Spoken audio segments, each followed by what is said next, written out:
Assalamualaikum warahmatullahi wabarakatuh. Perkenalkan, nama saya Raufa Olivia, NIM 242101010026. Di sini saya akan menjelaskan tentang Pancasila sebagai ideologi dan perjanjian luhur bangsa. Dan untuk rumusan masalahnya itu sendiri terdiri dari apa itu Pancasila. Yang kedua ada sejarah terbentuknya Pancasila. Yang ketiga makna dari ideologi itu sendiri. Yang keempat tentang macam-macam ideologi, ada ciri-ciri ideologi, makna Pancasila sebagai ideologi negara Indonesia, dan yang terakhir apa makna Pancasila sebagai perjanjian luhur bangsa Indonesia. Dan masuk pada tahap pembahasan. Tahap pertama yang membahas tentang pengertian Pancasila. Pancasila secara bahasa berasal dari bahasa Sanskerta yang terdiri dari dua kata, yakni panca yang artinya lima dan sila yang artinya dasar. Sehingga Pancasila yaitu 5 dasar negara Indonesia. Pancasila sendiri sudah dikenal sejak zaman Majapahit, yaitu terdapat pada buku Negara Kertagama karangan Empu Parapanca dan buku Sutasoma karangan Empu Tantular. Istilah Pancasila dalam bahasa Sanskerta yang berarti berbatu sendi lima atau juga berarti pelaksanaan kesusilaan yang lima, dan biasanya disebut dengan Pancasila Krama, yang berisi tentang 1. Tidak boleh melakukan kekerasan, 2. Tidak boleh mencuri, 3. Tidak boleh dengki, 4. Tidak boleh berbohong, 5. Tidak boleh mabuk minuman keras. Lanjut, dalam semboyan negara Bhinneka Tunggal Ika itu dulunya berasal dari Bhinneka Tunggal Ika Tanhana Dharma Mangtua yang ada di kitab Sutasoma, yang berarti meskipun agama itu nampaknya berbeda, namun pada hakikatnya tetap satu, dan pada akhirnya disimpulkan oleh bangsa Indonesia menjadi Bhinneka Tunggal Ika, yang berarti berbeda-beda tetapi tetap satu jua. Dan sejarah terbentuknya Pancasila. Bangsa Jepang mendirikan sebuah organisasi bernama BPUPKI atau Badan Penyelidik Usaha-Usaha Persiapan Kemerdekaan Indonesia, atau dalam bahasa Jepangnya Yokuritsu Junbi Kosakai. BPUPKI ini melakukan sidang pertamanya di Gedung Chuo-Samil atau sekarang dikenal dengan Gedung Pancasila yang berada di Jalan Jambon nomor 6 Jakarta. Dan pada sidang pertama BPUPKI itu berlangsung pada tanggal 28 Mei 1945.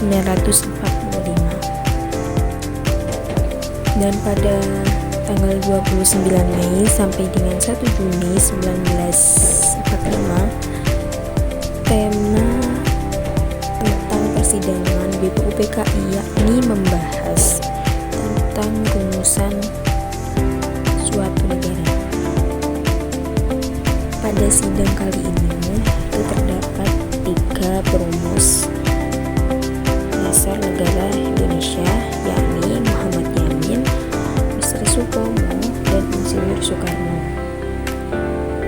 Pada tanggal 19 Mei 1945, Muhammad Yamin memberikan usulan rumusan dasar negara yang berisi peri kebangsaan, peri kemanusiaan, peri ketuhanan, peri kerakyatan, dan kesejahteraan rakyat.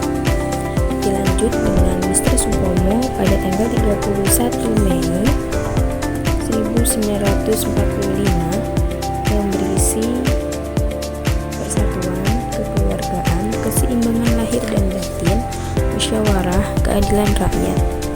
Dan yang terakhir pada tanggal 1 Juni 1945, Insinyur Soekarno mengusulkan 5 dasar negara yang berbunyi: 1. Kebangsaan Indonesia atau nasionalisme, 2. Internasionalisme atau peri kemanusiaan, 3.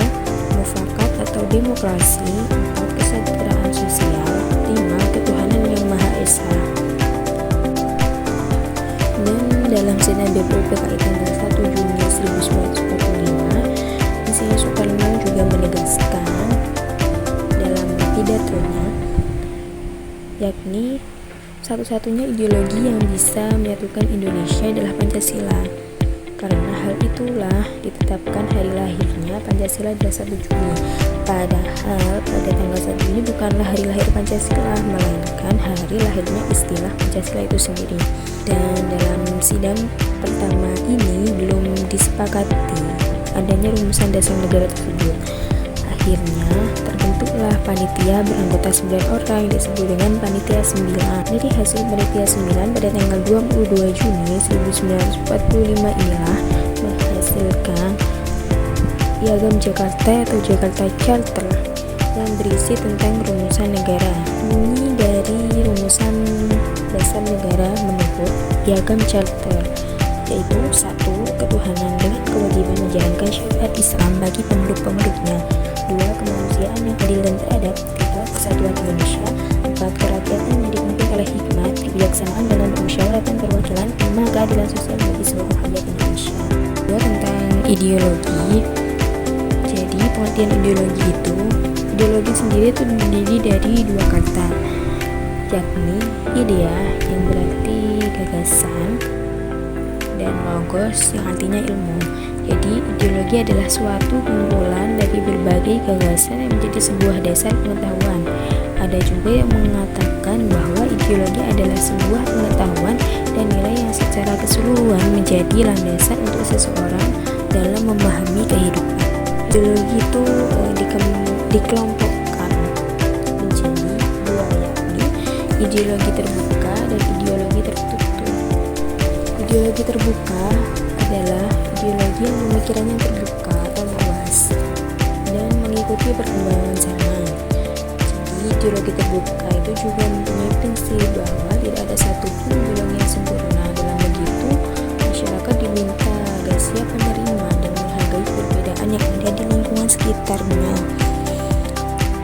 Jadi meskipun sifatnya itu terbuka, namun ideologi ini juga tidak bisa mengubah nilai-nilai dasar. Untuk pengertian ideologi tertutup, yaitu ideologi yang sifatnya itu mutlak, dogmatis. Dogmatis itu percaya dengan keadaan tanpa mengetahui faktanya, dan a priori itu berprasangka terlebih dahulu dalam suatu keadaan. Ideologi tertutup ini bersifat totaliter serta seluruh rakyatnya mutlak harus mengikuti ajaran ideologi tersebut. Jadi kesannya tuh kayak memaksa. Ideologi ini juga lebih mengutamakan wewenang penguasa daripada suara masyarakatnya. Dalam hal ini mengakibatkan aspirasi dan kebutuhan masyarakat tidak terpenuhi kalau diabaikan oleh para penguasa negara. Berikutnya tentang macam-macam ideologi. Ideologi itu ada berbagai macam bentuknya. Jadi yang pertama tentang ideologi kapitalisme. Kapitalisme ini termasuk ideologi jenis pertama di dunia yang diakui secara luas di seluruh dunia. Ideologi liberalisme. Ideologi liberal adalah kategori ideologi utama berikutnya di dunia.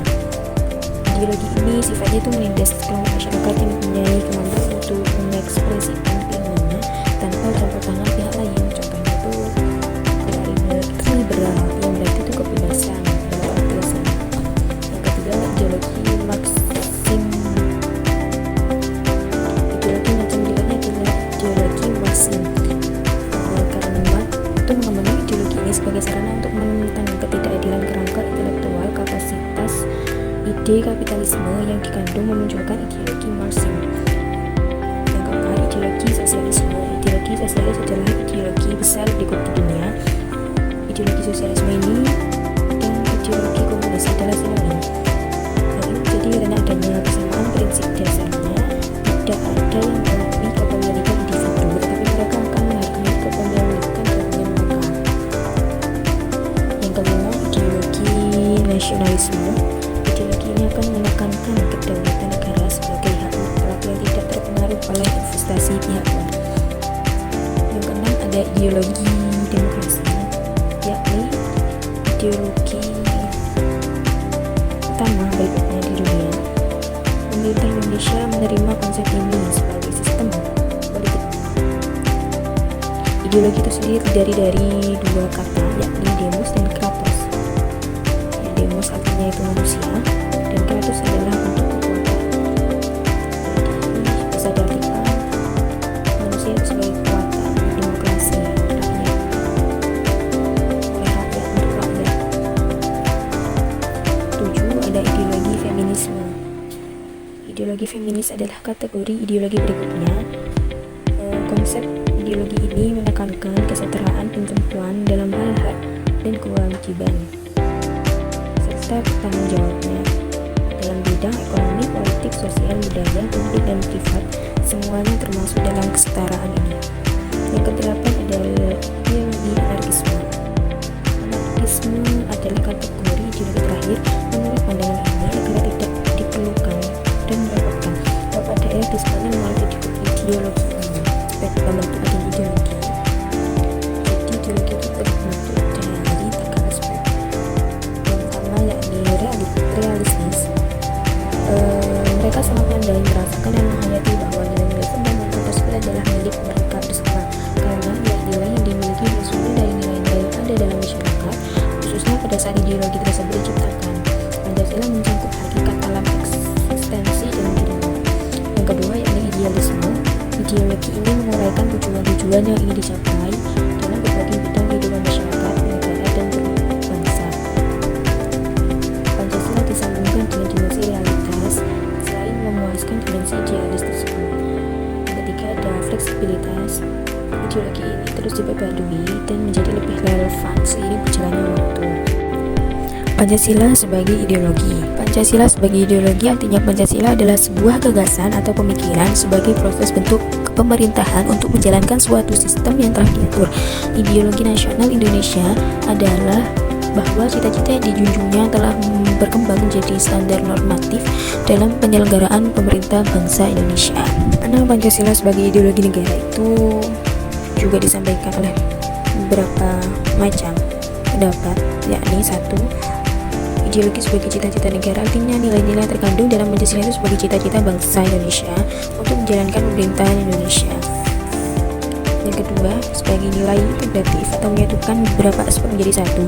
Bangsa Indonesia artinya Pancasila sebagai alat untuk menyatukan segala perbedaan yang ada di Indonesia.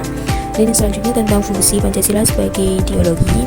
Jadi fungsinya yaitu satu, untuk persatukan bangsa. Jadi fungsi ini itu sangat penting karena bangsa Indonesia sangat rentan sekali dengan perpecahan dikarenakan adanya banyaknya keragaman. Kedua, sebagai arah atau petunjuk bangsa dalam mewujudkan tujuan bangsa sekaligus menjadi dasar motivasi semangat perjuangan untuk meraih cita-cita dan menggerakkan seluruh warga Indonesia untuk melakukan sebuah perubahan nasional sebagai wujud pengamalan nilai-nilai Pancasila. Dan ketiga, untuk mengembangkan dan memelihara Pancasila sebagai suatu identitas bangsa. Yang keempat, Pancasila sebagai ukuran untuk mengkritiki suatu keadaan bangsa Indonesia. Dan untuk pembahasan terakhir yakni Pancasila sebagai perjanjian luhur bangsa Indonesia. Mengapa Pancasila itu disebut sebagai perjanjian luhur bangsa? Ya karena Pancasila itu diambil dari praktik sosial budaya masyarakat Indonesia itu sendiri dan diterima oleh semua orang sebagai tradisi nasional yang perlu dijunjung tinggi. Sudah menjadi kewajiban moral seluruh bangsa Indonesia untuk mewariskan cita-cita Pancasila kepada penerus bangsa. Perjanjian luhur yang dikenal dengan Pancasila yang dibuat oleh para founding father negara ini menyatakan bahwa tidak boleh ada warga negara yang dinilai berdasarkan ras, agama, suku, atau ikatan lainnya. Hal ini mengakibatkan adanya terdapat kekhawatiran bahwa upaya untuk mengembalikan definisi Pancasila ke dalam piagam Jakarta dapat membahayakan integritas nasional ke negara kesatuan dan mengakui sistem nasional negara yang berdasarkan pada kepercayaan kepada Tuhan Yang Maha Esa. Pancasila disebut dengan sebagai perjanjian luhur itu ya juga karena Pancasila dibentuk dari sosial dan budaya masyarakat Indonesia dan disepakati oleh bangsa Indonesia sebagai milik bangsa Indonesia yang harus diamalkan dan dilestarikan. Jadi nilai-nilai yang terkandung dalam Pancasila itu wajib diwariskan kepada generasi penerus bangsa. Jika kita mengingkari atau melalaikan hal tersebut berarti kita juga melanggar perjanjian luhur bangsa kita sendiri ya. Sekian pembahasan dari saya dan saya dapat mengambil kesimpulan bahwa Pancasila berfungsi sebagai dasar negara dan ideologi yang menyatukan seluruh aspek kehidupan. Karena sila-sila Pancasila mengedepankan keadilan, ketuhanan, kemanusiaan, maka Pancasila tersebut masih dapat diterapkan hingga saat ini sebagai pedoman dalam mengatasi permasalahan dunia. Pemahaman dan pengamalan Pancasila dalam kehidupan sehari-hari akan membantu bangsa Indonesia melestarikan kebinekaan yang merupakan aset terbesar bangsa ini, serta memperkuat rasa jati diri dan karakter bangsa Indonesia. Sekian, terima kasih.